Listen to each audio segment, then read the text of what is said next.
এই জমিনের ভেতরে আমাদের নবীজি শান্তি প্রতিষ্ঠা করার জন্য 17 বছর বয়সের ভেতরে এই জমিনের মধ্যে একটা দল গঠন করেছিল, যে দলের নাম হলো হিলফুল ফুজুল। কি নাম বললাম? এই চাপার মুসলমান গভীর মনোযোগ বোঝার চেষ্টা করবেন। আমাদের নবীজি উনি 17 বছর বয়সের ভেতরে এই জমিনের মধ্যে হিলফুল ফুজুল নামক একটা দল গঠন করলেন। ওই দল গঠন করার পরে এই জমিনে শান্তি প্রতিষ্ঠার জন্য চেষ্টা করলেন। 17 বছর থেকে শুরু করে 40 বছর পর্যন্ত 23 বছর ধরে নবীজি চেষ্টা করেছেন, কিন্তু দুর্ভাগ্যজনক ব্যাপার হলেও সত্য, আমাদের নবীজি 23 বছর ধরে চেষ্টা করলো, কিন্তু জমিনের ভেতরে শান্তি কায়েম করতে পারলো। এ চাপার মুসলমান গভীর মনোযোগ, আমাদের নবীজি 23 বছর ধরে চেষ্টা করেছে, কিন্তু জমিনের ভেতরে শান্তি কায়েম করতে পারলো না। নবীজির বয়স যখন 40 বছর হয়ে গেল, আল্লাহ নবীজির উপরে যখন কোরআন নাজিল করলেন, নবীজি কোরআনের দাওয়াত দেওয়া শুরু করলেন। এই কোরআন যখন জমিনের মধ্যে বাস্তবায়ন হয়ে গেল, তখন জমিনের মধ্যে শান্তি কায়েম হয়ে গেল। 40 বছর থেকে শুরু করে 63 বছর পর্যন্ত নবীজি 23 বছর চেষ্টা করেছে, এই জমিনের মধ্যে শান্তি কায়েম হয়ে গেল। নবীজির জীবনটাকে 2 ভাগে ভাগ করার চেষ্টা করেন। নবুয়ত পাওয়ার আগের হলো 23 বছর, পরের হলো 23 বছর। আগের 23 বছরের ভেতরে নবীজি চেষ্টা করলো, কিন্তু জমিনের মধ্যে শান্তি কায়েম করতে পারলো না। কিন্তু পরে 23 বছরের ভেতরে নবীজি কেন শান্তি কায়েম করতে পারলো? এর পেছনে কারণ হলো, আগের 23 বছরের ভেতরে নবীজির কাছে দল ছিল, কিন্তু নবীজির দলের ভেতরে আল্লাহর কোরআনের সংবিধান ছিল না। আমার কথা কি বোঝা যায়? এ ভালো করে শোনেন, আপনার আমার মতো 2 টাকার ছুটকে ফটকে হুজুর না, এলাকার তেল তেলা গোয়েন্দার নেতা নয়। স্বয়ং বিশ্বনবী 23 বছর ধরে চেষ্টা করেছে, এই জমিনে শান্তি কায়েম করতে ব্যর্থ হয়েছেন, কিন্তু নবীজি 40-এ কোরআন পাওয়ার পরে জমিনে শান্তি কায়েম করতে পারলো। তার মানে বোঝা যায় 23 বছর নবীজির দল ছিল, দলের মধ্যে কোরআন ছিল না, এই জন্য শান্তি কায়েম করতে পারেনি।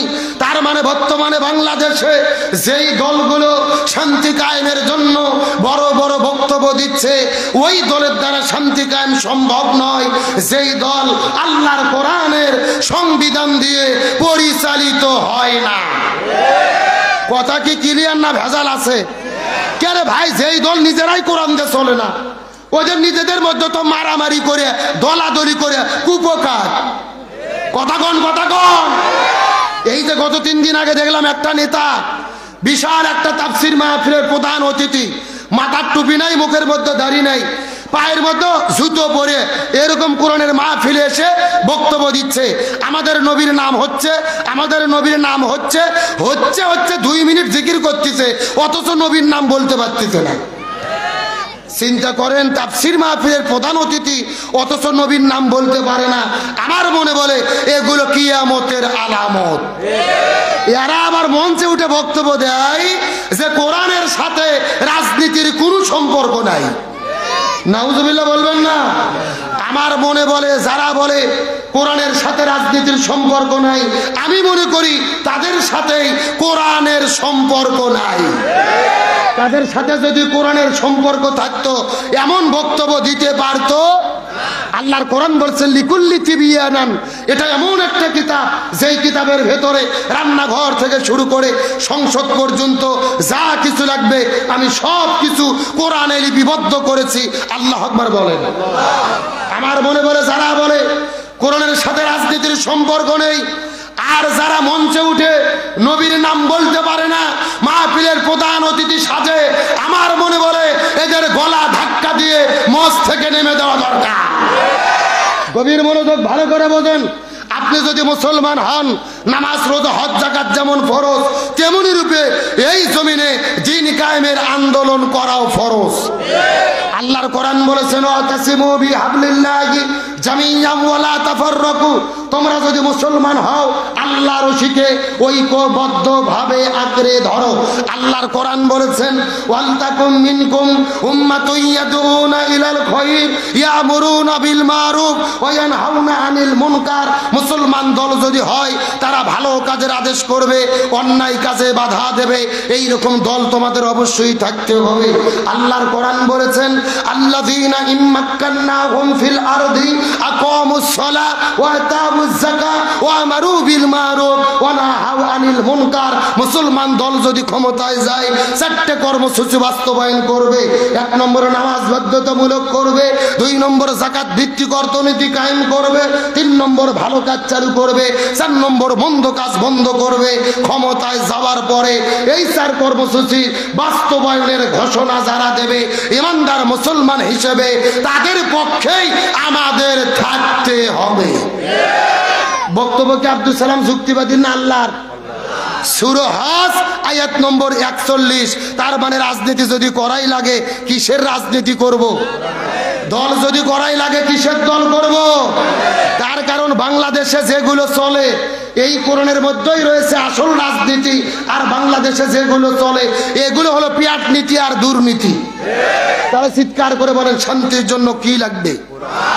আরো জোরে বলেন।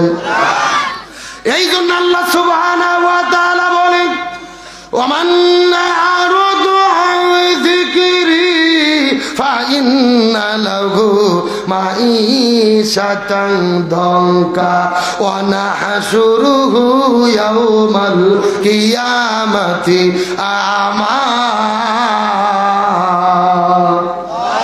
আরো জোরে বলেন তো দেখি আল্লাহু আকবার।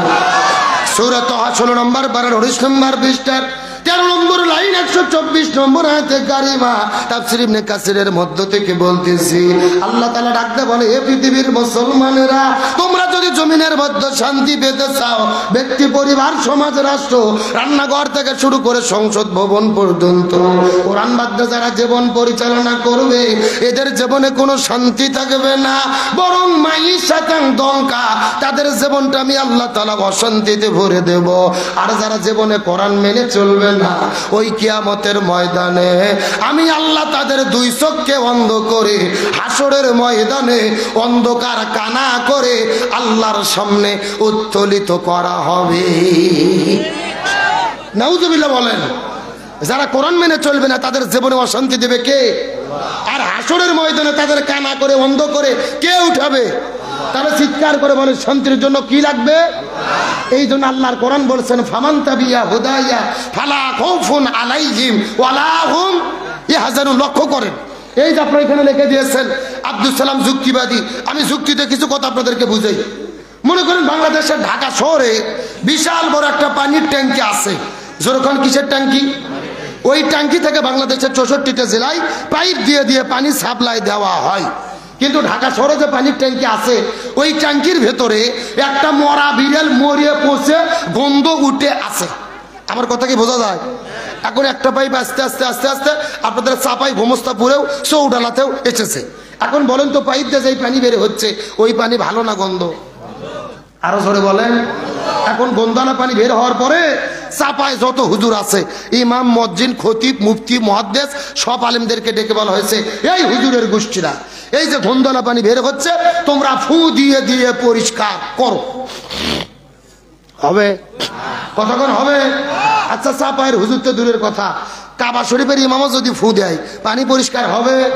আচ্ছা বলেন তো পানি পরিষ্কার করতে গেলে কি পরিষ্কার করা লাগবে? ওই ট্যাঙ্কি পরিষ্কার করা লাগবে। এটাকে বুঝতে পেরেছেন? এবার আসল ওয়াজ শোনেন, আসল ওয়াজ। এই বাংলাদেশের শান্তি প্রতিষ্ঠার একটা ট্যাঙ্কি আছে যার নাম হলো সংসদ ভবন। আরো ধরে বলেন। আর সংসদের ভেতর থেকে বাবার আইন, দাদার আইন, চাচার আইন, খালুর আইন, ফুপার আইন, কাল মার্সের আইন, লেনিনের আইন, পুতিনের আইন, সক্রেটিসের আইন, প্লেটোর আইন, ধর্মনিরপেক্ষতাবাদ, জাতীয়তাবাদ, সোশ্যালিজম, ক্যাপিটালিজম, ভারতের আইন, ব্রিটিশের আইন, স্বামীর আইন, স্ত্রীর আইন, চাচার আইন, চাচির আইন, মানব রচিত তন্ত্র মন্ত্রকে জুতোই এবং ঝাঁটাপিটা করে বিদায় করে যতদিন পর্যন্ত সংসদের ভেতরে এই কোরআন ঢুকাইয়া কোরআন দিয়ে বাংলাদেশ পরিচালিত না হবে ততদিন পর্যন্ত এই জমিনের ভেতরে শান্তি আসতে পারে না, পারে না, পারে না।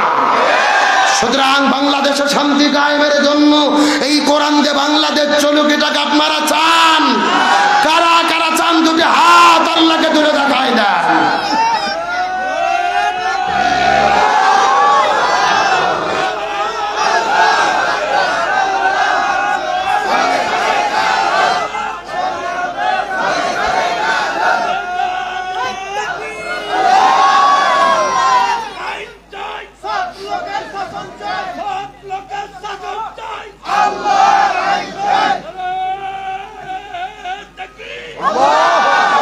মাশাআল্লাহ, ভাগের বাচ্চা কই থেকে আসলো রে?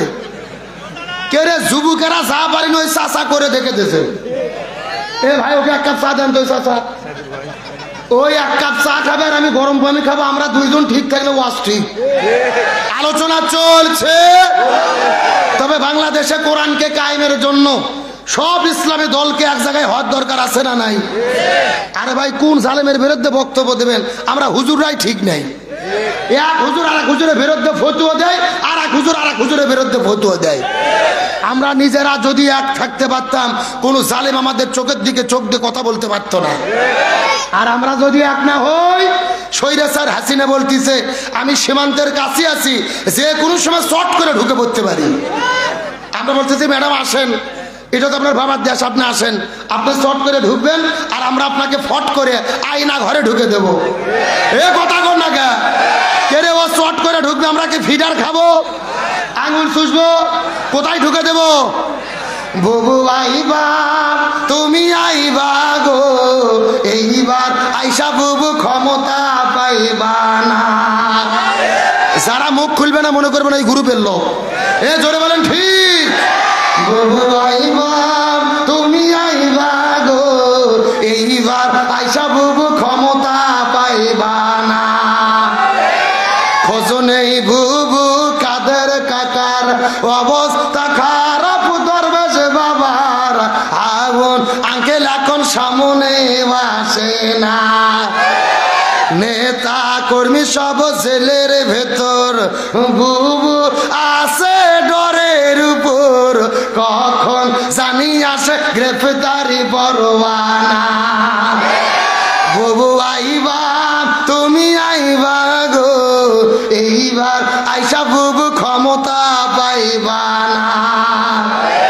বয়স তোমার 80 বছর, ডাকছে বুবু তোমায় কবর, দাফন হবে কোথায় সেইটা ভাবলা না। বুবু আইবা, তুমি আইবা গো, এইবার আইসা বুবু সিয়ার পাইবা না। কথা বলেন ঠিক কিনা? আল্লাহর কোরআনে বলেছে কুতিবা আলাইকুমুল কিসাস, জীবনের পরিবর্তে জীবন, হাতের পরিবর্তে হাত, পায়ের পরিবর্তে পা, ফাঁসির পরিবর্তে ফাঁসি। এই আয়াতের ডিজিটাল ব্যাখ্যা হলো আয়না ঘরের পরিবর্তে আয়না ঘর। সুতরাং ডক্টর ইউনূস সরকারকে বলবো, ওই স্বৈরাচারের যত এমপি মন্ত্রী দোসরকে গ্রেপ্তার করা হয়েছে, জেলে রেখে জামাই আদর করলে হবে না, এদের প্রত্যেকেই আয়না ঘরে বন্দি করে রাখতে হবে। আলোচনা কি চলবে? শেষ পর্যন্ত থাকবেন তো ইনশাল্লাহ? দেখি থাকবেন না কারা কারা, একটু হাত তোলেন। এইবার বোঝা গেল হুজুগে বাঙালি। যাই বলে আয় রে তারই সাথে যাই রে, বোঝা শোনা নাই রে, এরকম হলে হবে না। সত্য সত্য শেষ পর্যন্ত থেকে আখিরি মোনাজাত করে কারা কারা যেতে চান টান টান করে দুটি হাত আল্লাহকে তুলে দেখান। লিল্লাহে তাকবীর। এ সাউন্ড হয় না, হাত উঠান।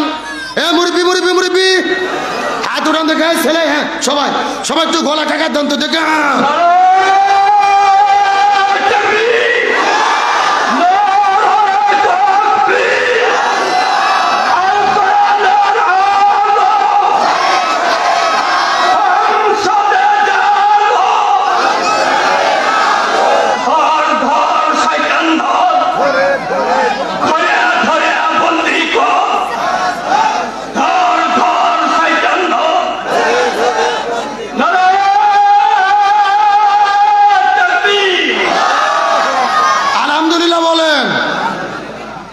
আপনারা কিন্তু হাত তুলে ওয়াদা করলেন শেষ পর্যন্ত থাকবেন। এখন না থেকে যদি উঠে চলে যান, ওয়াদা ভঙ্গ করা কিসের লক্ষণ? আর একটু জোরে বলেন, আপনারা কি মুনাফিক হতে চান? মুনাফিক হতে চান কি চান না, এটা মুনাজাতের আগে বোঝা যাবে। জোরে বলেন, কিসের আগে? মুনাজাতের আগ পর্যন্ত লক্ষ্য করে দেখেন কারা কারা উঠে উঠে চলে যায়। যারা যারা উঠে যাবে মনে করবেন ওই গ্রুপের লোক। মাহফিলের মধ্যে থেকে পালিয়ে যাবে যারা, মনে করবেন স্বৈরাচারের দোষর তারা। তার কারণ পালিয়ে যাওয়া হলো স্বৈরাচারের লক্ষণ। এই কথা কর না গা। কিন্তু আমার কথা হলো চতুর্দিকে যারা দাঁড়িয়ে আছে লাল পাঞ্জাবে, যারা দাঁড়িয়ে আছে রে হুজুর, রে হুজুর তোমাদের খবর কি? সাধারণ মানুষ বসে আছে, হুজুর মানুষ ওখানে ঝিরঝির করতেছে। মানে যারা যেখানে বসো তো দেখি, ভাই তোমরা বসবা, না হলে চলে যাবা, ঝিরঝিরি করার টাইম নেই। এ কথা কন না গা। আচ্ছা আপনাকে তরমুজ চেনেন ভাই? তরমুজ কথা কন ভাইরে, তরমুজ চেনেন? আপনাকে তরমুজের ভেতরে লাল খান না বাইরে সবুজ ঢুল্লি খান? ভেতরে লাল খান, তার কারণ মজা কার ভেতরে? তাহলে ওই বাইরে বাইরে যারা ঘুরতেছে হলো তরমুজের ঢুল্লি খাওয়া পার্টি। এ কথা কন। আরে মজা বুঝতে গেলে ভেতরে ঢোকা লাগবে, বাইরে মজা পাওয়ার কোনো সুযোগ।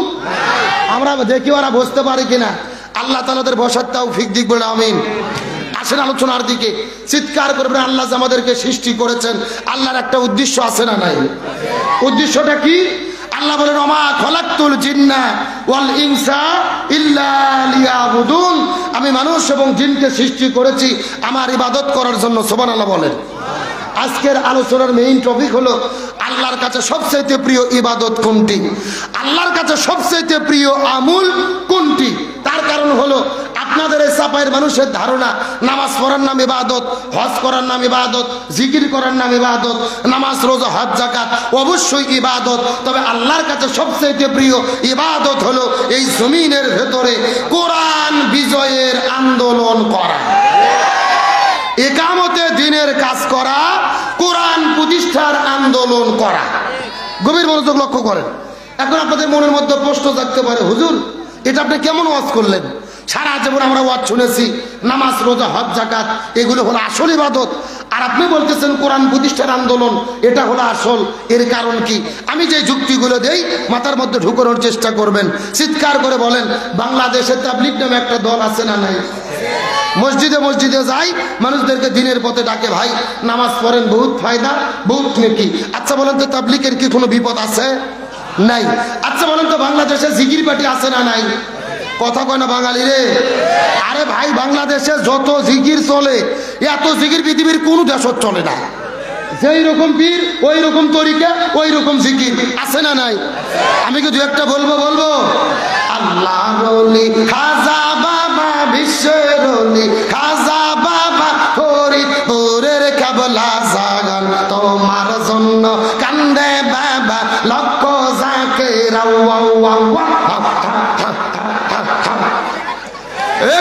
কথা কন। দুই কান্ত দুই ফেরেশতা আছে না নাই? দুই ফেরেশতা কলম বার করে শুধু দাঁত দিয়ে কামড়াচ্ছে। আল্লাহ বলছে, কে ফেরেশতা কলম দাঁত দিয়ে কামড়াও কেন? ফেরেশতারা বলতেছে, আল্লাহ আমরা তো বুঝবে পারিনি, লিখবো কি? কেরে কোরআন হাদিসের মধ্যে হোকামুকি কোতাকুতি কোনো জিকির আছে? এইরকম বাটপার বাংলাদেশে আছে না নাই? বাংলাদেশে তো জিকির চলে, বসেন বইসে যান। এ যুবকেরা তাহিরকে চেনো না? এখন অবশ্য আর তাহিরের জিকির চলতেছে না, এখন তাহিরের বন্ধুর জিকির চলতেছে, হেমতেই আল্লাহ, হেমতেই আল্লাহ। এ যুবকেরা আছে না নাই?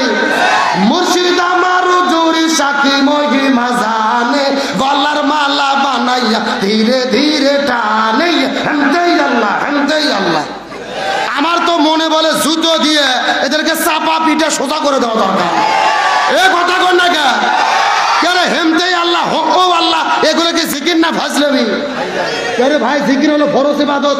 জোরে কোন কি ইবাদত? আল্লাহ বলেছেন ফাযকুরুনি আযকুরুকুম, তোমরা আমার জিকির করো আমিও তোমাদের জিকির করব। তাহলে জিকির যদি ফরজ ইবাদত হয়, রাসূলের তরিকা মতো করার দরকার আছে না নাই? রাসূল বলেছেন জিকিরের সহি শব্দ হলো 4টি। জোরে বলেন কয়টি? সুবহানাল্লাহ, আলহামদুলিল্লাহ, লা ইলাহা ইল্লাল্লাহ, আল্লাহু আকবার। এই 4টা শব্দ ছাড়া সহি কোনো জিকির। অত সারা জিকির করতেছে হেমতে আল্লাহ, ও আল্লাহ। আর গত 3 দিন আগে দেখলাম, আমার দিকে তাকান, যুবকেরা হয়তো ফেসবুকে দেখে থাকবে, একটা বক্তা ওয়াজ করতে করতে জিকির শুরু করেছে, হঠাৎ করে ভেতর থেকে একটা ছোটা লাফ দিয়ে উঠে মঞ্চ দৌড়ে আসে বক্তার চেয়ারে চড়ে এক লাফ দিয়ে বক্তার ঘাড়ত উঠেছে। এ যুবকেরা কথা কও না গা, ফেসবুকে ভিডিও দেখেছো না? একেবারে ঘাড়ের ওপর চড়ে উপরে বাঁশ ধরে একে ডিগ বেজে দিয়ে লাফ দিয়ে বাদুরের মতো ঝুলতিছে আর জিকির করতেছে। আচ্ছা জোরে করে বলেন তো এগুলোকে জিকির না ফাজলামি? আমার তো মনে বলে এদের এই সমস্ত লাসালাসি আর ঝোলাঝুলি দেখে হিন্দু, বৌদ্ধ, খ্রিস্টান ওরা পর্যন্ত আমাদেরকে হাসি ঠাট্টা তামাশা করে। যেখানে মুসলমান ধর্মেরা জিকিরের নামে কি ঠাট্টা তামাশা করতেছে, এদের এই ঝোলাঝুলি দেখে আবার কিছু বাউল শিল্পী গান বের করেছে, বলবো নাকি আমি? এত লাফাস কেন রে তোরা, এত লাফাস কেন, এত লাফাস কেন রে তোরা, এত লাফাস কেন, লাফায়া খোদারে পাইলে আগে পাইতো ব্যাং।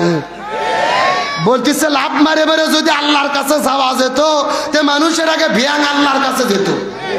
আমার ভাইরা শুধু হাসেন না, কথার মধ্যে যৌক্তিকতা আছে। পরিষ্কার করে বলি, এই সমস্ত ভণ্ডদের সঙ্গে আমাদের কোনো সম্পর্ক থাকতে পারে?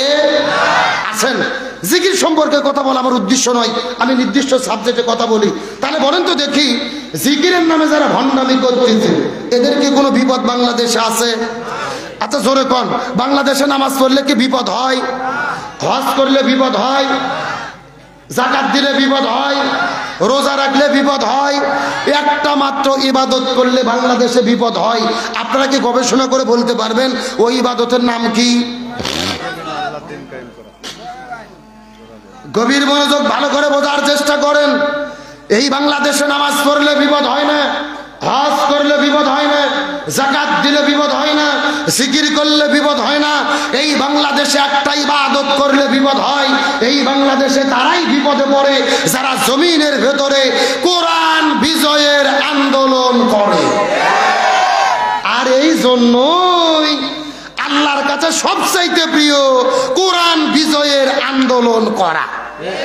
কারণ নামাজ পড়লে বিপদ হয় না, হজ যাকাতে বিপদ হয় না, দিন প্রতিষ্ঠার আন্দোলন করলে ঘর বাড়ি ছাড়তে হয়, জেলে যেতে হয়, প্রয়োজনে ফাঁসির দড়িতে ঝুলতে হয়। ভালো করে বোঝেন।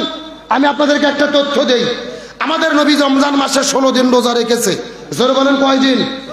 16 দিন রোজা রাখার পরে 17ই রমজান সকালবেলা নবীজি রোজা ভেঙে ফেললেন, খেজুর খাইলেন, পানি খেয়ে রোজা ভেঙে ফেললেন। সাহাবীদেরকে বললেন তোমরাও রোজা ভেঙে ফেলো। সাহাবীরা বলতেছেন ইয়া রাসূলুল্লাহ, এটা কেমন কথা বললেন? আপনি না 3 দিন আগে ওয়াজ করেছেন একটা রোজার এত দাম, ইচ্ছে করে যদি কেউ একটা রোজা ছেড়ে দেয় লাগাতার 60টা রোজা রাখতে হবে, আবার যদি একটা রোজা ছেড়ে দেয় আবার লাগাতার 60টা রোজা রাখতে হবে। আপনি কেন রোজা ছাড়তে বললেন? রাসূল বলতেছে বেশি বোঝার চেষ্টা করো না। ওমা আতাকুমুর রাসূলু ফাখুযুহু, আমি নবী যা বলি তা তোমরা করো। ওমা নাহাকুম আনহু ফান্তাহু, আমি নবী যা বলতে নিষেধ করি তা থেকে তোমরা দূরে থাকো। আবু জেহেল মদিনা আক্রমণ করেছে, আর বসে থাকা যাবে না। এখন আবু জেহেলের মোকাবেলা করতে হবে।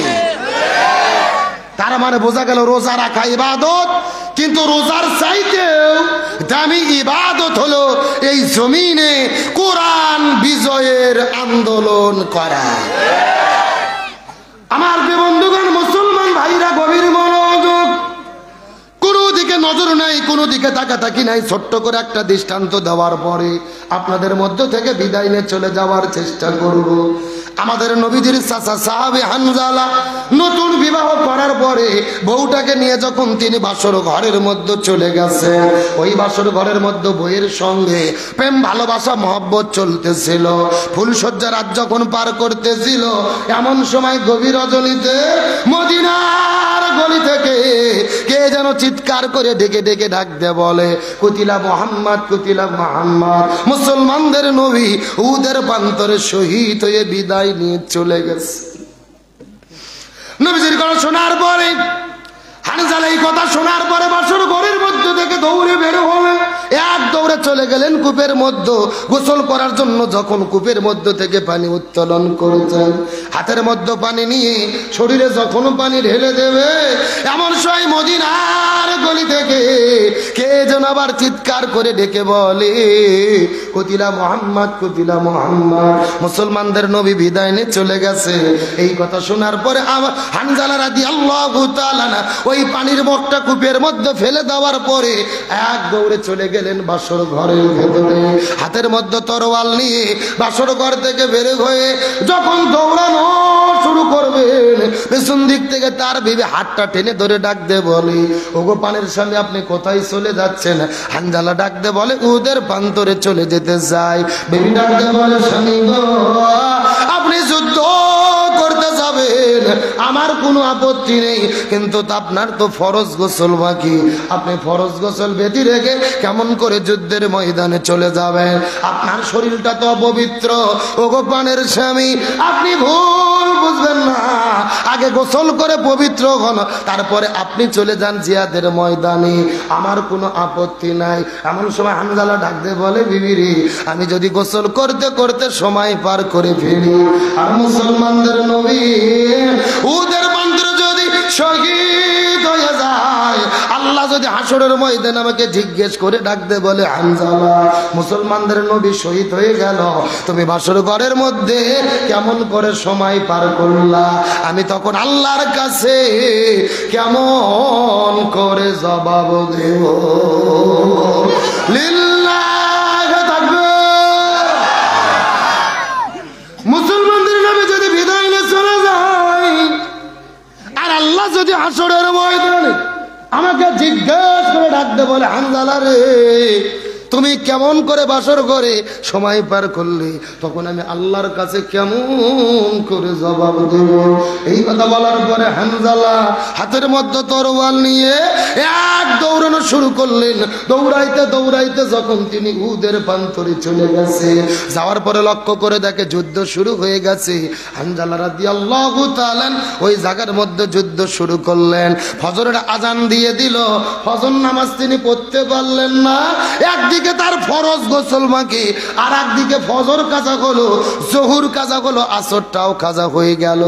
এক নয়, দুই নয়, 3 ওয়াক্ত নামাজ তিনি কাজা করেছে। চিৎকার করে বলা যাবে কি কয় ওয়াক্ত? এ চাপার মুসলমান গভীর মনোযোগ লক্ষ্য করুন। একদিকে তার ফরজ গোসল বাকি, আর একদিকে 3 ওয়াক্ত ফরজ নামাজ কাজা করলে আসর নামাজ পড়ে যুদ্ধ করতে করতে কয়েকজন কাফেরকে যখন জমিনের মধ্য থেকে বিদায় করে দিয়েছেন, কয়েকজন কাফেরকে বিদায় করার পরে কিছুক্ষণ পরে লক্ষ্য করে দেখা গেল একটা কাফের পিছন দিক থেকে আসার পরে হানজালার কাঁধের উপরে যখন আঘাত করলে দেহ থেকে কাল্লাটা আলাদা হয়ে গেল। হযরতে হানজালা মাটির মধ্যে চড়ে পড়লেন, ঝরঝর ঝরঝর করে রক্ত পড়া হলো ফিনকি দিয়ে। রক্ত পড়তে পড়তে কিছুক্ষণ পরে লক্ষ্য করে দেখা গেল ওই বাসর ঘরে নতুন বউ রেখে জিহাদের ময়দানে আসার পরে সাহাবী হানজালা শাহাদাতের নজরানা পেশ করে এই জমিন থেকে বিদায় নিয়ে চলে গেলি। এ সাফাই গোমস্তাপুর নন্দলালার মুসলমান গভীর মনোযোগ। ওদের প্রান্তরে শুধু হানজালা নয়, নবীজির ৭০ জন সাহাবী শহীদ হয়ে গেছে। আজকেও যারা মক্কা মদিনায় হজ আর উমরা করার জন্য যান, উহুদের প্রান্তরে গেলে কিন্তু লক্ষ্য করে দেখবেন উহুদের পাহাড়ের পাদদেশে একই জায়গার ভেতরে ৭০ জন সাহাবীর কবর আছে। একই জায়গার ভেতরে উহুদের যুদ্ধে ৭০ জন সাহাবী যারা শহীদ হয়ে বিদায় নিয়ে চলে গিয়েছিল। আমার নবী বড় দয়া করে, মায়া করে, কান্না করে করে, মহাব্বত করে করে ওই ৭০ জন সাহাবীর একই জায়গায় আমার নবীজি নিজে হাতে ৭০ জন সাহাবীকে কবরস্থ করে রেখেছি। ওই মদিনা যাওয়ার পরে লক্ষ্য করে দেখলাম মদিনার ভেতরে হাজার হাজার পাহাড় দেখা যায়, কোন পাহাড় কিন্তু লাল না। উহুদ পাহাড়কে যত পরিমাণ লাল দেখা যায়, আমি মদিনার মানুষদেরকে জিজ্ঞেস করে বললাম, ভাই এই মদিনার মধ্যে হাজার হাজার পাহাড় দেখা যায়, কোন পাহাড় তো এতটা লাল না, উহুদ পাহাড়কে এত লাল কেন দেখা যায়? মদিনার মানুষেরা ডাকতে বলে, হুজুর আমরা কিতাবের মধ্যে পড়েছি, পূর্বপুরুষদের কাছে শুনেছি, আমাদের নবী যুদ্ধ করতে করতে যখন উদের প্রান্তরে গেছে, যুদ্ধ করতে করতে কাফেরের বাচ্চারা পিছন দিক থেকে এসে নবীজির হেলমেটের উপরে আঘাত করেছে। নবীজির মাথার হেলমেট দুই ভাগে ভাগ হয়ে গেল। এক হেলমেট ভাগ হয়ে যখন নবীজির দাঁতের মধ্যে ঢুকে পড়েছে, নবীজির দন্দন মোবারক শহীদ হয়ে গেল। দাঁতের মধ্য থেকে ঝরঝর ঝরঝর ঝরঝর করে রক্ত পড়ে। নবীজির মুখের একটা ফোঁটা রক্ত ওই মদিনার মধ্যে যখন পড়েছে, পুরো মদিনা থরথর থরথর থরথর থরথর করে কাঁপা শুরু করেছে। আর একটা ফোঁটা রক্ত যখন উহুদের ময়দানে পড়েছে, পুরো উহুদটা কাঁপতে কাঁপতে কাঁপতে কাঁপতে ওই সাদা আর কালো থেকে লাল আকার ধারণ করেছি। আমি নবী না চিনিলাম, কি ভুল করিলাম। আমি নবী না চিনিলাম, কি ভুল করিলাম। ভাসুমে ঢালিলাম ঘি, মানুষ হইয়া জন্ম লহিয়া মানুষের করিলাম কি। মানুষ হইয়া জন্ম লহিয়া মানুষের করিলাম কি। আমার নবীজির মুখে রক্ত পড়ার কারণে পুরো মদিনা লালে লাল হয়ে গেল। নবীজি উহুদ পাহাড়ের নিচে বসে হাউমাউ করে করে করে করে করে যখন কান্না করা শুরু করল, নবীজি লক্ষ্য করে দেখে ওই মদিনা শহরের মধ্য থেকে একটা সুন্দরী মেয়ে বেরো হয়ে হাউমাউ করে করে কান্না করে করে করে করে উহুদ পাহাড়ের দিকে দৌড়ে দৌড়ে চলে আসে। নবীজি লক্ষ্য করে দেখতে পারলেন মেয়েটির হাতের মধ্যে মেহেদি, পায়ের মধ্যে মেহেদি। নবীজির বুঝতে বাকি রইল না, এই মেয়েটি বাসর ঘরের মধ্য থেকে উহুদের প্রান্তরে দৌড়ে দৌড়ে দৌড়ে দৌড়ে চলে এসেছে।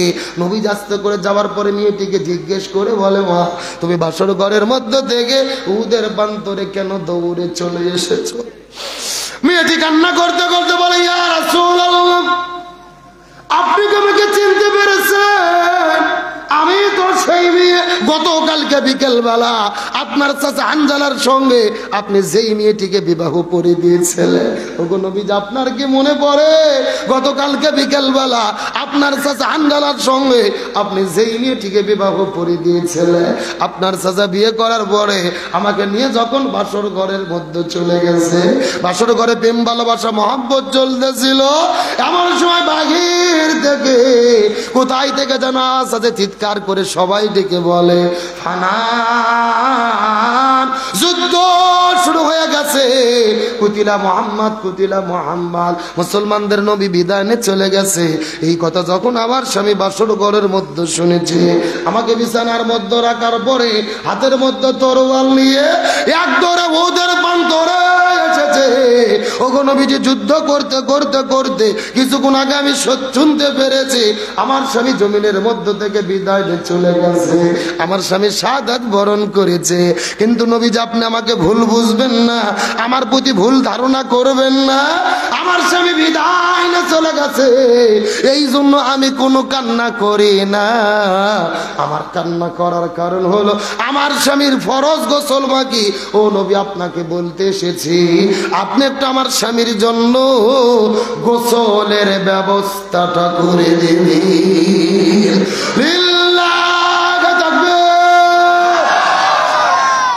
আমার স্বামী জমি থেকে বিদায় নিয়ে চলে গেছে, এই জন্য আমি কোনো কান্না করি না। আমার স্বামী বিদায় নিয়ে চলে গেছে, আল্লাহ তো তাকে শহীদ হিসেবে কবুল করেছে, আল্লাহ তাকে জান্নাতের মেহমান বানায়া দেবে, এটা আমার ঈমান বলে। এই জন্য স্বামীর জন্য কান্না করি না ইয়া রাসূলুল্লাহ। কান্না করার কারণ হলো আমার স্বামীর ফরজ গোসল বাকি আছে, আপনি একটু গোসলের ব্যবস্থাটা করে দেবেন। তার কারণ ইসলামী শরীয়তের বিধান হলো কোন ব্যক্তি যদি জিহাদের ময়দানে যাওয়ার পরে যুদ্ধ করতে করতে শহীদ হয়ে যায়, আল্লাহ বলে, ইয়া রাসূলুল্লাহ, এদেরকে নতুন করে কাফন পরাতে হবে না, এদেরকে নতুন করে গোসল করাতে হবে না।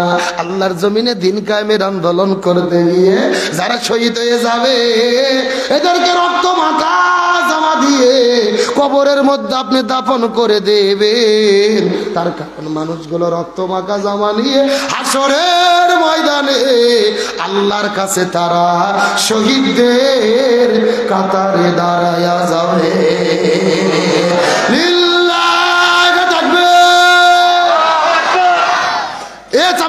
চন্দনালপুরের মুসলমান গভীর মনোযোগ। ইমানের পরীক্ষা কাকে বলে, ইমানের শক্তি কাকে বলে, সুন্দর করে অন্তর দেব দেওয়ার চেষ্টা করবে। এই জন্য মেয়েটি ডাক দে বলে, আমার স্বামী বিদায় নিয়ে চলে গেছে, এই জন্য আমার কোনো টেনশন নাই। তার মানে প্রমাণ হলো ইমানের বলে যারা বলিয়ান হয়, হাসতে হাসতে জীবন দেয়, জালেমের জুলুমের কাছে মাথা নত করে। এই বাংলাদেশ আমাদের নাকিব, আমাদের আবার মৌলানা মতিউর রহমান নিজামী, আব্দুল কাদের মোল্লা, সালাউদ্দিন কাদের শাখা চৌধুরী, আলী হাসান মোহাম্মদ মুজাহির, মীর কাসেম আলী মিঠু ভাই সহ কত ইসলামী আন্দোলনের নেতৃবৃন্দ আস্তে আস্তে ফাঁসির দড়িতে ঝুলেছে, কিন্তু জালেমের কাছে মাথা নত করে। আমাদের কোরআনের পাখি শহীদ আল্লামা দেলোয়ার হোসেন সাঈদী অর্ধশত বছর ধরে যিনি কোরআনের মাহফিলে আলোচনা করলেন, যার আলোচনা শোনার পরে হাজারো মানুষ কালেমা পড়ে পড়ে পড়ে পড়ে মুসলমান হলো। যেই মানুষটা কাবা ঘরের মধ্যে ঢুকে নামাজের অনুমতি পাইল, যেই মানুষটাকে বুকের মধ্যে জোরে ধরে কাবা শরীফের ইমামে চুমু খাইলো, ওই কোরআনের পাখিটাকে 1 নয় 2 নয় 13 বছর ধরে জেলের মধ্যে বন্দি রাখার পরে জেল থেকে বের করে হসপিটালে ভর্তি করে ইনজেকশনের সিরিজের মধ্যে বিষ ঢুকায়া আল্লামা সাঈদীর শরীরে তারা বিষ প্রয়োগ করে পরিকল্পিত ভাবে তারা তাকে হত্যা করেছে।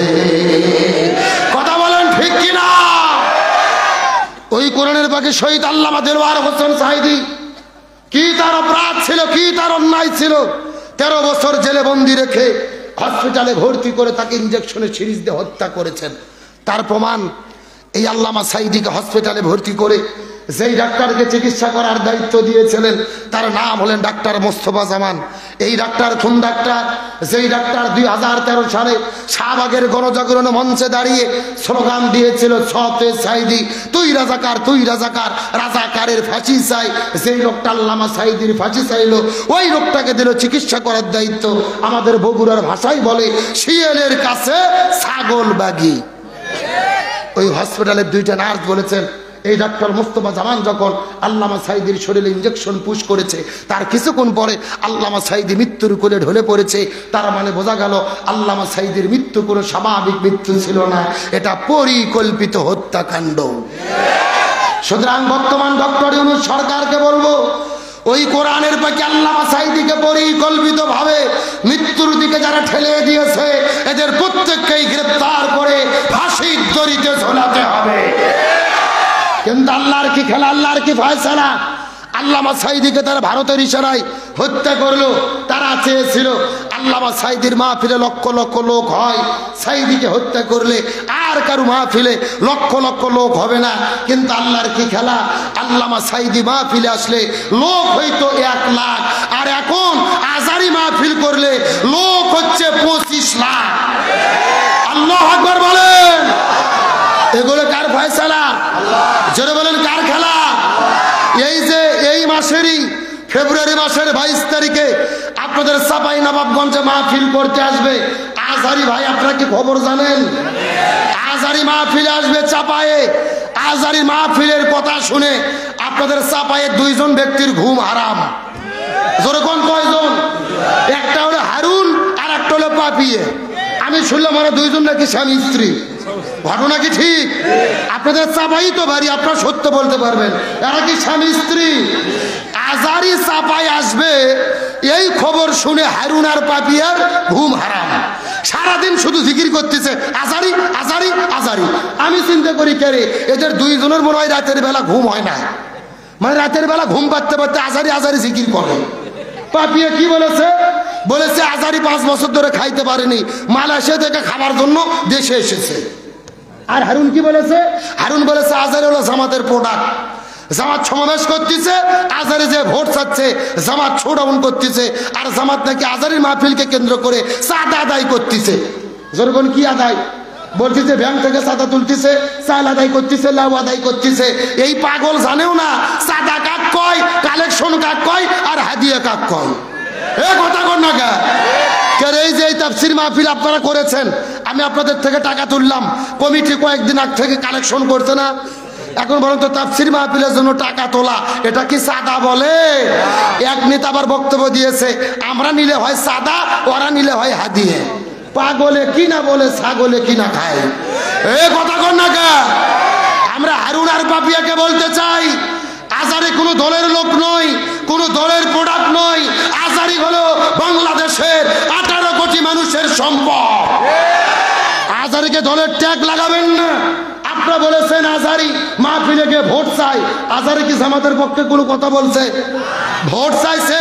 উনি শুধু যশোরে এক মাহফিলে বলেছিল এক দল খাইছে আর এক দল খাওয়ার জন্য রেডি হয়েছে। আচ্ছা বলেন তো উনি কি কোনো দলের নাম বলছে? তাহলে হঠাৎ করে এই বক্তব্য আপনি নিজের দিকে নিলেন কেন? আমাদের দেশে একটা কথা আছে, চোরের মন পুলিশ পুলিশ, চোরের মন। বলতেছে ঠাকুর ঘরে কে রে, ও লাভ দুটো বলতেছে কলা খাইনি, তার মানে বোঝা গেল কলা খাওয়ার জম। এ কথা কর না কে? আমার তো মনে বলতেছে অপপ্রচারে লাভ হবে না, হারুন পাপিয়া ষড়যন্ত্র করে লাভ হবে না। আপনাদের চাপাই নবাবগঞ্জে 22শে ফেব্রুয়ারি আজারির মাহফিলে নতুন ইতিহাস সৃষ্টি হবে।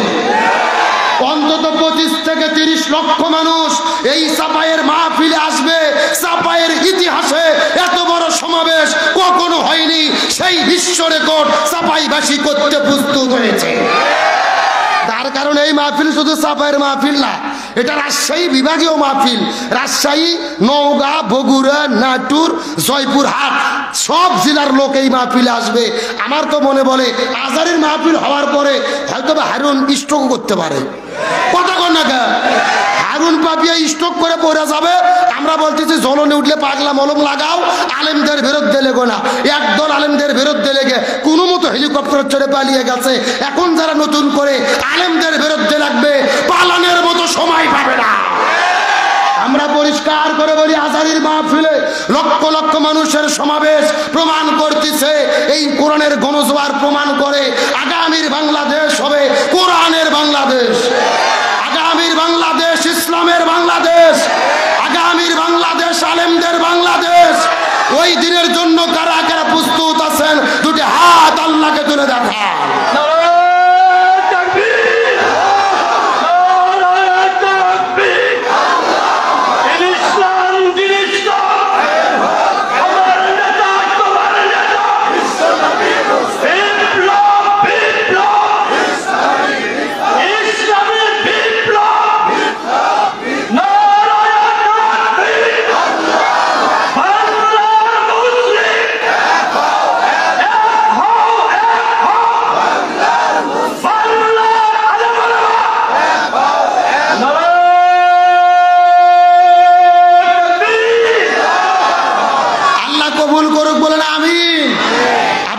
কষ্ট হচ্ছে, রাগ করতেছেন? তাহলে আজারি মাহফিল করছে আগে সারা দেশে, আর এবার করতেছে হারুন আর পাপিয়ার একেবারে বাড়ির উঠোনে। খেলা এবার হবে। এ কথা কর না কে? আর আলেমদের বিরুদ্ধে যারা লেগেছিল তারা আছে না পালাইছে? কথা কয় না। উনি বলেছিলেন শেখের বেটি পালাই না। আপনারা কি ইরশাদ চাচাক চেনেন? স্বৈর শাসক ছিল, চেনেন না? ক্ষমতা ছাড়ছে, জেলের মধ্যে বন্দী হয়েছে। ইরশাদ চাচা দেয়াত ছাড়েনি। ইরশাদ চাচা হলো বাপের বেটা। বেগম খালেদা জিয়াকে চেনেন? 3 বারে প্রধানমন্ত্রী, আপসীন দেশ নেত্রী। ক্ষমতা ছেড়েছে, জেলে বন্দী হয়েছে, তাও দেশ ছাড়া হয়নি। খালেদা জিয়া হলো বাপের বেটি। আর জামাত ইসলামের নেতৃবৃন্দু ফাঁসির দড়িতে ঝুলেছে, দেশ ছাড়া হয়নি। ওরা প্রমাণ করেছে এরা হলো ইসলামী আন্দোলনের একনিষ্ঠ কর্মী। তাহলে কেউ পালালো না, আপনারা দেশ ছেড়ে পালালেন কেন? আল্লামা সাইদি বলেছিল হাসিনা যা বলে তা করে না, যা করে তা বলে না। আগের দিন বলছে শেখের বেটি পালায় না, পরের দিনই উনি পালিয়ে চলে গেলেন। কোথায় আওয়ামী লীগ, কোথায় কাদের কাকা, কোথায় গেল ওই জালেমের গরম গরম কথা? একটু জোরে বলেন, জোরে বলেন। কোথায় আওয়ামী লীগ, কোথায় কাদের কাকা, কোথায় গেল ওই জালেমের গরম গরম কথা? খেলা হবে, খেলা হবে, খেলা হবে, খেলা হবে।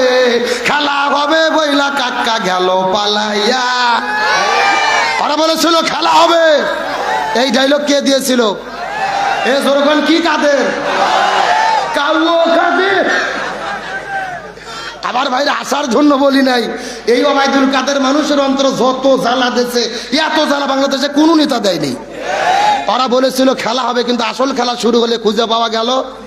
আমার দিকে তাকান, এই যে দুই চাচার দিকে তাকান, এরকম দুইটা মুরব্বী গত 2 বছর আগে নির্বাচনের দিনে চিন্তা করছে 8টার থেকে যেহেতু ভোট, ফজর নামাজ পড়ার পরে চিন্তা করছে আমরা আর অজু নষ্ট করবো না। অজু আটকে তুই 8টার দিকে ভোট দিতে গেছে। এই চাচা এরকম যে ভোট দিতে যায় দেখে চাচা যাওয়ার আগে আর এক আল্লাহর ওলি এসে তাহাজ্জুদের নামাজ পড়ে দিয়ে গেছে। কথা কি বোঝা গেছে? চাচা গেছে ফজরের অজুতে ভোট দিতে, ওরা কাম সারতে কিসের অজু দেয়? চাচা মন খারাপ করে চলে যাচ্ছে, ছেলেবেলে ডাক দিয়েছে, চাচা শোনেন বাড়ির যে চাচিকে নিষেধ করবেন, চাচিও যেন না আসে, তার কারণ চাচির ভোটও দেওয়া হয়ে গেছে। তখন চাচা বলতেছে কে বাবা, তোমার চাচি মরে গেছে 6 বছর আগে। সেরকম কয় বছর আগে? বলছে 6 বছর আগে তোমার চাচি মারা গেছে। আজকে কখন ভোট দিতে এসেছিল, আমাকে ডাক দিলে তো আমি একটু দেখা করতাম।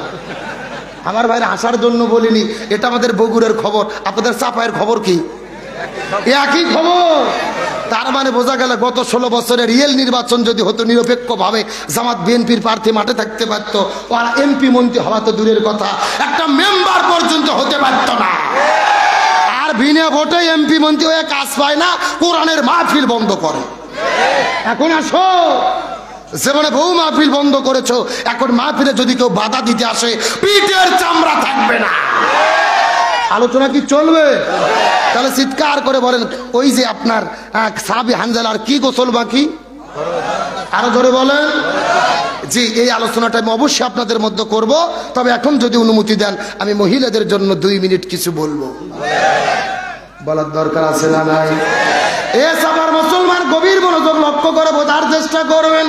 আমার নবীজি মিরাজের রজনীতে সর্বপ্রথম চলে গেলেন জান্নাতের ভেতরে। এ মুরবি মুরবি মুরবি কে ভাই, 2 চাচা উঠলো কেন? কানে শোনে না? ওয়াজ কি শেষ করে দেবো? কেরে কিসের পেশাব রে? আচ্ছা, আমি যদি এই যে সভাপতি প্রধান অতিথি বলি যে ভাই আপনি 5 মিনিট ওয়াজ করেন তো, আমি একটু পেশাব করে আসি, আমাকে কি যেতে দেবেন? বক্তার পেশাব না লাগলে শ্রোতার এত কিসের পেশাব? বেশি পেশাব করা লক্ষণ ভালো না, ডায়াবেটিস হবে ভাই। আর বাড়ির বউ থাকলে আরো বিপদ, ওটার কোনো সুযোগ। আলোচনা চলছে চলছে, ওটা উঠি করা যাবে। আর ওই যে অন্ধকারের মধ্যে আমের বাগানের ভেতর, ওরা মনে করছে হুজুর মনে দেখতেছে না। ওরা 2 ঘন্টা ধরে ঠান্ডার মধ্যে দাঁড়িয়ে আছে, দাঁড়িয়ে থাকতে থাকতে মাজা ভেকা হবে, অচ্ছ্বাস হবে না আজকে ইনশাল্লাহ। থাক ওরা উঠি, কি করে আপনারা? আলোচনা চলবে। এই চাপার মুসলমান গভীর মনোযোগ লক্ষ্য করে বোঝার চেষ্টা করবেন। আমার নবীজি মিরাজের রজনীতে সর্বপ্রথম চলে গেলেন জান্নাতের মধ্যে, জান্নাত পরিভ্রমণ করার জন্য। ওই জান্নাত দেখার পরে যখন জান্নামের মধ্যে চলে গেল, ওই জান্নামে যাওয়ার পরে লক্ষ্য করে দেখে হাজার হাজার মহিলাদেরকে আগুন দিয়ে দাউ দাউ দাউ দাউ দাউ দাউ করে জ্বালানো হচ্ছে। এই মহিলাগুলো জান্নামের আগুন পেয়ে চিৎকার করে চেঁচামেচি করতেছে। আর এই সমস্ত মহিলাদের মাথার ওপরে কিছু কাকগুলো বসে তাদের মাথার মগজগুলো ঠুকুরে ঠুকুরে ঠুকুরে খাচ্ছে। এই দৃশ্য দেখার পর নবীজির মনটা বড় খারাপ হয়ে গেলেন। জিবরাইলকে জিজ্ঞাসা করে বলে, ওগো ভাই জিবরাইল, এই মহিলাগুলো কারা বলো তো দেখি। জিবরাইল বলে, ইয়া রাসূলুল্লাহ, এই সমস্ত মহিলার পরিচয় যদি জানতে চান মনোযোগ দিয়ে শুনে না। এই মাত্র আল্লাহ জানাই দিল আপনার উম্মতের ভেতরে অধিকাংশ মহিলারা জাহান্নামে যাবে। অধিকাংশ মহিলাগুলো যাবে কোথায়? এই কথা শোনার পর নবীজির মনটা বড় খারাপ হয়ে গেল। নবীজি জিজ্ঞাসা করে বলে, ওগো জিবরাইল, অধিকাংশ মহিলা জাহান্নামের মধ্যে যাবে, এর পেছনে কারণ কাকে বলো তো? এমন সময় জিবরাইল ডাক দিয়ে বলে, ইয়া রাসূলুল্লাহ, মনোযোগ দিয়ে শুনে না। অধিকাংশ মহিলা জাহান্নামে যাবে, এর পেছনে অনেকগুলো কারণ রয়েছে। তার ভেতরে প্রধানত কারণ হলো 2টা। জোরে বলেন কয়টা? আরো জোরে, সাউন্ড নাই। আপনাদের কি কষ্ট হচ্ছে? এই যে আমি বসে আছি মাঝখান দিয়ে ফাঁকা, এই পাশে এক ভাগ ওই পাশে আর এক ভাগ। আপনারা মুখ বন্ধ করে থাকেন, আপনারা বলেন তো দেখি অধিকাংশ মহিলা জাহান্নামে যাবে, তার পেছনে কারণ হলো কয়টা? আরো জোরে আপনারা মুখ বন্ধ করেন, আপনারা বলেন তো দেখি অধিকাংশ মহিলা জাহান্নামে যাবে, তার পেছনে কারণ হলো কয়টা? ওরে বাবা, কে রে ভাগ করে দিয়ে না সাউন্ড বাজতিছে, তার মানে আপনারা আলসেমি করতেছেন না? এ সাফার মুসলমান গভীর মনোযোগ লক্ষ্য করুন। আর কয়েকটা মিনিট আপনাদের মধ্যে কথা বলবো। ডানে যারা আছেন কথা বলবেন, বামে যারা আছেন তারাও কথা বলবেন, মঞ্চের চতুর্পাশে যারা বসে আছেন তারাও কথা বলবেন। সবাই মিলে চিৎকার করে বলেন তো দেখি অধিকাংশ মহিলা জাহান্নামে যাবে, তার পেছনে কারণ হলো কয়টা? আরো জোরে জোরসে বলো। নবীজি জিবরাইলকে জিজ্ঞেস করলেন, হে ভাই জিবরাইল, অধিকাংশ মহিলা দুইটা কারণে জাহান্নামে চলে যাবে, এই দুইটা কারণগুলো কি কি বলো তো দেখি। জিবরাইল ডাকতে বলে, ইয়া রাসূলুল্লাহ, এই দুইটা কারণের মধ্যে প্রথম নাম্বার কারণ হলো যেই মহিলাগুলো মাথার চুলগুলো বের করে আজরা পাজরা বের করে বেপরদা অবস্থায় রাস্তাঘাটে ঘোরাফেরা করে, ওই সমস্ত মহিলাগুলো জাহান্নামের মধ্যে যাবে। তার মানে বোঝা গেল বেপরদা নারী যারা জাহান্নামে যাবে, তারা এর শূন্যস্থান পূরণ বোঝেন না? বেপরদা নারী যারা, রে ভাই পর্দার মিছিল করতে ভয় লাগতেছে, এমন সাউন্ড দেবেন মহিলাদের প্যান্ডেল যেন পার হয়ে যায়। এ জোরে বেপরদা নারী যারা। এখন বলেন চাপায়ে বেপরদা নারী আছে না নাই? আরো জোরে বলেন আছে না নাই? এই যে আজকে রাত পোয়ালে 14ই ফেব্রুয়ারি, কথা বল না কে? এ যুবকেরা বলো 14ই ফেব্রুয়ারি কি দিবস? 14ই ফেব্রুয়ারি ভালোবাসা দিবস নয়, 14ই ফেব্রুয়ারি হলো বিশ্ব বেহায়া, বিশ্ব লুচ্চ দিবস। মুসলমানদের ভালোবাসা সারা বছর, সারা দিন, প্রতিটি মাস, নির্দিষ্ট সময় ইসলামে ভালোবাসা যায়, কিন্তু 14ই ফেব্রুয়ারির নামে বাংলাদেশের যেই অশ্লীলতা চলে এটা বন্ধ করার দরকার আছে না নাই? আমি মনে করি 14ই ফেব্রুয়ারি ভালোবাসা দিবসে দুইটা আমূল আছে। জোরে বলেন কয়টা? এ যুবকেরা মনোযোগ দিয়ে শোনো, এই 14ই ফেব্রুয়ারিতে দুইটা আমূল করতে হবে। 1 নম্বর আমূল করতে হবে যুবকদের, আর 2 নম্বর আমূল করতে হবে পিতা মাতাদের। 1 নম্বর আমূল কি?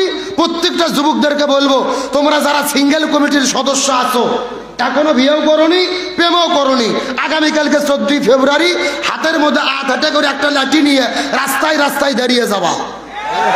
এ যুবকেরা কথা কও, ভুল বুঝবেন না, আমি কিন্তু লাঠিটা কাউকে মারতে বলিনি। 8 হাতে লাঠি নিয়ে তোমরা রাস্তায় দাঁড়াবে, যখনই দেখবে প্রেমিক প্রেমিকা, বয়ফ্রেন্ড গার্লফ্রেন্ড, কপত কপতি জোড়া জোড়া ঘুরবে, আস্তে করে যে ধরে বলবা কোনো সমস্যা নাই বাবা, তোমাদের একটু বিয়ের কাবিননামা দেখাও। কথা কন না কেন? যদি কাবিননামা দেখাতে পারে ছেড়ে দেবে, আর যদি দেখাতে না পারে তাদেরকে আটক করে ধরে মসজিদের মধ্যে উঠাইয়া হুজুরদের মাধ্যমে কালেমা পড়াইয়া বিয়ে করে দিয়ে হালাল করে ঘরের মধ্যে ঢুকে দেবা। বিয়ে পড়ানোর পরে ঘরের মধ্যে দিয়ে তালা লাগিয়ে দিয়ে বলবা, যা তোদের যা মন চাই কর।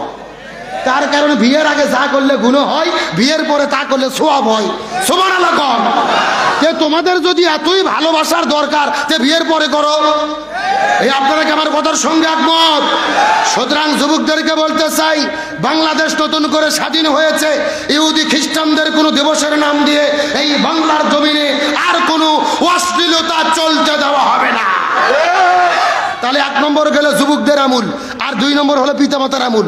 আমি প্রত্যেকটা পিতামাতাকে বলবো, যাদের বাড়িতে যুবক যুবতী ছেলে মেয়ে আছে, এখনো বিয়ে হয়নি, দয়া করে ভালোবাসা দিবসে বাড়ির থেকে বের হতে দেবেন না, তাদেরকে আটকায় রাখুন। আর আপনারা যদি আপনাদের মেয়েকে ছেলে দেন, এমন ভালোবাসা বাসবে 3 মাস পরে আপনার মেয়ের বমি বমি ভাব হবে। আমরা বাংলাদেশে জানি 14ই ফেব্রুয়ারি ভালোবাসা দিবসের নাম দিয়ে লক্ষ লক্ষ যুবক যুবতী জিনার নিমজ্জিত হয়। 3 মাস পরে রাজশাহী মেডিকেলের ড্রেনের ভেতরে নিষ্পাপ সন্তানের আওয়াজ শোনা যায়।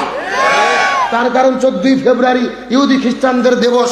রাসূল বলেছেন, মান তাশাব্বাহা বিকওম ফাহুয়া মিনহুম, যার সঙ্গে যার মহব্বত তার সঙ্গে তার কিয়ামত। যারা এই ভালোবাসা দিবস পালন করবে ইহুদি খ্রিস্টানদের সঙ্গে, তাদের জাহান্নামে যেতে হবে। আপনাদের শেষ কথা বলি শোনেন, এই যে ভালোবাসা দিবস, কোনো কেউ নির্দিষ্ট দিনে ভালোবাসে না। বাংলাদেশের একটা জিনিস ব্যতীত, যাদের নাম হলো কুকুর। কুত্তো শোনেন না? কুত্তা।